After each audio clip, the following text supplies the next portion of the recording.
Masih ingat Revi Mariska? Pemeran FTV kolosal Genta Buana, dulu disebut depresi, kini toreh prestasi. Masih ingat artis Revi Mariska pemain FTV sempat terkenal di masanya.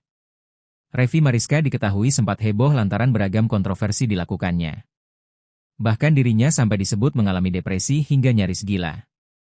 Lalu bagaimana kabar terbarunya? Melansir dari tribuntrends.com, Jumat, 15 November 2024, Revi Mariska ternyata baru saja menyelesaikan pendidikan sarjananya. Hal ini diketahui dari unggahan di Instagram Genta Buana Lovers Lururs beberapa hari lalu. Revi Mariska dinobatkan menjadi sarjana hukum dan diwisuda di Jakarta Convention Center, GCC.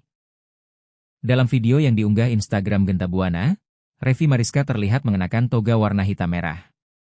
Revi Mariska diketahui menjadi sarjana di usianya yang sudah menginjak 38 tahun. Karenanya, kegigihan sang artis dalam menempuh pendidikan banyak dipuji netizen. Sebelumnya, Revi Mariska menyelesaikan paket C pada 2018 di usia 31 tahun. Ia kemudian melanjutkan belajarnya ke jenjang sarjana di Universitas Kristen Indonesia sejak 2019. Sempat vakum kuliah, namun Revi Mariska tak pernah berhenti sepenuhnya.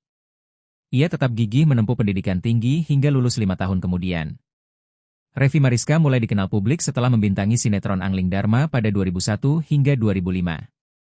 Dikutip dari Tribun Newswiki, ia lahir di Jakarta pada 27 Maret 1986.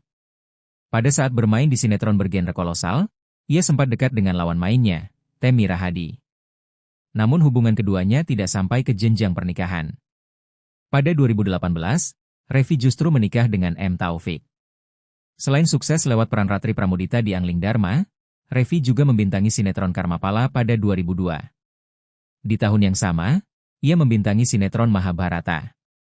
Lantaran sering bermain dalam sinetron bergenre kolosal, akhirnya ia mendapat tawaran untuk bermain di Misteri Gunung Merapi 3 pada 2001-2005.